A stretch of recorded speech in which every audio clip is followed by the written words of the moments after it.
What's up, NBA fans? Dom2K on the mic, and today I'm bringing this argument back from the dead. Some of you might remember about a year ago I made a video talking about why I think conferences shouldn't exist anymore, and about a day ago the NBA finally took a very small step in the right direction in acknowledging that conferences actually are a terrible thing for the league.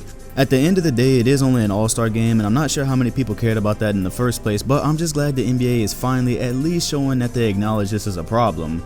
And if you plan on going to see this new All-Star game, I think the SeatGeek app might be able to help you out. The app provides you with the easiest way to buy tickets for almost any kind of event, which would be mostly sports related for you guys. The app pulls tickets from all over the web and has them in one place to make purchasing one for your event really easy, and it also assures you'll be getting the best value for your ticket. While looking for the tickets, each one is ranked with a score from 1 to 100 that lets you know if you're getting a good deal or not for your purchase. On top of that, the app also provides you with a detailed view of what you would see from your seat before you even get there, which is extremely helpful. If you're interested in getting the app, the links will be in both the comment section and highlighted in the description. If you're still on the fence, consider using my promo code DOM2K to get $20 off your first purchase. This is the app I used when I went to the Warriors and Magic game last season, and it made the whole process really simple, so I definitely recommend it for you. So first off, let's go into talking about conferences and how it's currently affecting the NBA, because honestly right now I think the problem is even worse than a year ago when I made the video talking about why I think it should be eliminated, and that's not a good thing. So in the time since I made that video, obviously the 2017 NBA offseason happened, and that made the problem even worse because what little was left in the East ended up going to the West, and I honestly think that was the catalyst for the NBA getting rid of the traditional All-Star format, because let's be real, none of us really saw that coming. If you go back and watch a video I made about a month ago where I made some predictions of things that might happen in the 17-18 season, one of the things I said was that the All-Star game and All-Star weekend is probably going to spark some talk about the conference debate because of this exact reason, where the West has all these All-Stars and they deserve to be on the All-Star team, but they're going to get snubbed and ultimately have less All-Star appearances on their career resume because of where they play. And like I said earlier in the video, with the NBA changing the All-Star format, to me that's just acknowledging that there's a problem because they didn't go all the way with it like they should have. It's still going to be snub city in the West with players like Damian Lillard and Karl Anthony Towns, because in this new format it's still going to be 12 guys from each conference that make the team. Therefore, that problem still exists where there's going to be guys who have way less All-Star appearances on their resume than they should have, and that's really going to matter some way because when we judge players we look back at that kind of stuff. When I heard of the All-Star switch, I just automatically assumed it was going to be the top 24 players in the league, but they're still with this conference stuff. So that raises the question, what positive things is conferences doing for the NBA right now? Because I really can't think of anything outside of traveling and scheduling. Other than that, it's really hurting everybody. Now you have your problem in the West where there's simply not enough spots for everybody to get their just due, and then you got the problem with the playoffs where it's not top 16, so we're gonna have to sit through another terrible Eastern Conference playoffs. And the thing is, I'm pretty sure the NBA recognizes this already, and that's why I think they're probably never gonna do much about it. As much as I want to see conferences go away and as much as I can make this argument, I think it's because the NBA is a business as a whole. And for those of you who don't understand why conferences might not ever go away, aside from it just being a tradition, it really is a business thing. Because if you think about it, if they were to eliminate conferences right now, let's just say they went ahead and did that this season, well, a lot of the best teams would be in the West, and specifically this year, just because of what happened where a lot of the players in the West went to other teams, a lot of West teams did get worse, and I don't think anybody notices that. So in this specific season, you might see a few more East teams sneak in the playoffs than you would normally if we did the top 16 format, but in the long run, if the trend kept going where it's mostly West teams, then you're going to have a lot of East teams not making the playoffs for many years in a row, and therefore those franchises are losing money, and it ultimately, with what we've had in the last few years, it'll really become a Western league. So when you look at it from a business standpoint, it kind of doesn't make sense to have half of your product not competing for anything or not really making the playoffs. That doesn't make sense for the NBA, and I think that's why they haven't addressed it, and I think that's why they probably won't address it.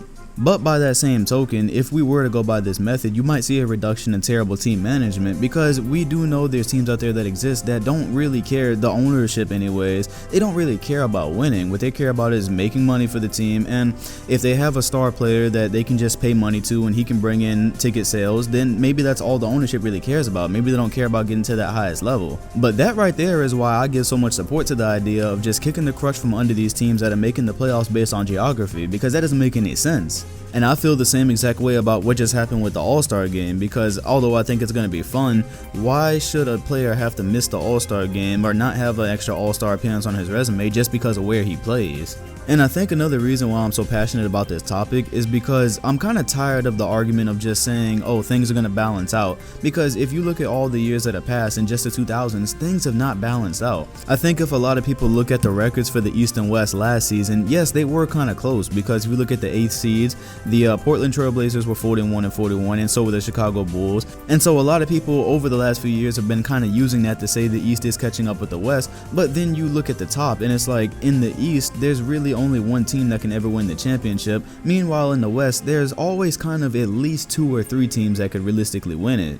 And I feel like that's a statement that you could apply to almost any of the recent seasons that we've had in the league. And so now we're at a point where I feel like the problem has just gotten out of hand, because of what the Warriors did by adding Kevin Durant. So they're so powerful, and the team that's going to meet them most of the years out of the East, so far it's been every year, is the Cleveland Cavaliers. And just for the sake of being able to keep up, Cleveland basically went and got 10 deep this summer. So they've got an extremely deep roster and 3 All-Stars on it.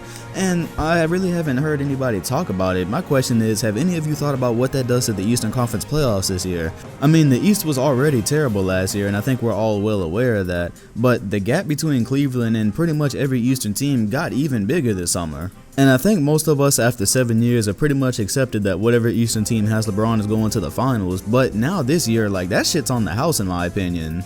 And I don't think I really need to go over how a top 16 format would fix that. Obviously, Cleveland would have a lot more competition on the way to the finals. It's not that they would lose, but of course, you know, this year I think a lot of people think the Warriors have a lot more competition, so they might not lose, but it's going to be a lot harder to go through like the Timberwolves and the Thunder, and whoever they meet is going to be a much tougher path in the East. And you know what, whatever, that's well deserved because the Warriors have the roster to deal with that. But I'm not even talking about just now, I'm talking about for future seasons in the NBA. Nobody should be getting free rides to the finals because all the competition plays in a different side of the country. So anyways, most of the playoff stuff is things that I've covered before in previous videos, and I actually even did one for the 2017 playoffs, which I think I messed up a little bit, but people got the idea of it. And what made me bring the subject back up was just that it seems like the NBA kind of knows this is a problem now, because if we would have had to watch the West and the East play this year, it's not like anybody tries in those games anyways, but there was going to be a really lopsided talent disbursement. So at least this way the talent is kind of mixed up, and I think it's a fun idea, because if LeBron and Kevin Durant end up being captains, you might have a situation where LeBron James picks Westbrook and Kevin Durant picks Kyrie Irving, and you can make a more equal team there. I think that's a really fun idea, and I can't wait to see how that plays out. But the bottom line with this video is, since the NBA has at least taken a step to weakening a conference's influence over the All-Star game, it's time to start looking at ways that you can lessen the influence of conferences over the league as a whole. Like, my question is, how many Warriors and Cavaliers finals do you guys want to see? This year we're moving on to part 4, and that's 4 years in a row. We haven't seen anything like this since back in the day where it was the 60s and you had the Celtics and Lakers going to the finals pretty much every year. And the worst part about this one is Cleveland still hasn't really gotten on the same exact level as Golden State. To me, in my opinion, I think they've got the talent to compete with Golden State, but they haven't gotten to the point where I think anybody picks them as favorites or even picks them to win, really. Another thing I didn't mention is I believe the NBA just went through the trouble of amending their policy so that there's going to be some kind of penalties if they rest during national TV games, and we know resting has been a huge problem in the NBA. And I think I brought this up before, that if you change to this format, it actually does solve that resting problem, because if you look at how a top 16 bracket breaks down, the higher you are in seeding, the less competition you actually have to play until you get later on in the playoffs. So when you have teams like the Cavaliers who are notorious for resting players and resting stars because they know they're the shit in the East, they don't have to be first seed, they can be whatever seed, they're always going to make the finals. However, if you change to this top 16, then you're not going to see LeBron sitting as much because they're going to want to get that second seed, they're going to get as high as they can so they can play the worst teams until they have to play a championship team like the Warriors in the later round. And so I've showed a lot of benefits of why getting rid of the conferences makes sense. I've showed that the NBA is clearly seeing that this is probably an issue that they need to look at, and I just hope in the coming years, in some kind of capacity, even if it isn't completely getting rid of the conference system that they have right now, in some capacity they fix it, because it's a broken system, it's an obsolete system, it's outdated right now. I can't think of anything outside of scheduling and travel that it does to benefit the NBA right now, and to me those seem like things that could be worked around if they were to sit down and look at this in detail. And I'm just hoping in the future that geography doesn't dictate who gets what they deserve, because the top 24 players should be represented in the All-Star game and the top 16 teams should be represented in the playoffs. I think it's just that simple. Anyways, that's what I got for you guys today. I did do a video very similar to this a year ago, but the fact that the NBA is actually looking at it now and they actually made a move out of nowhere just made me want to talk about it again and show why it would be a good idea to just go all the way with what they're doing. In the comment section, what I'm looking for specifically is if you can tell me anything that conferences are doing positively for the fans and the players alike that doesn't involve scheduling and traveling, then I want to know it because I can't come up with any. So I hope you enjoyed the video. Hit like and subscribe if you did, and hit the bell next to my name if you want notifications on my videos. I'm Dom2K, and I'll see you guys on the next one. Thanks for watching.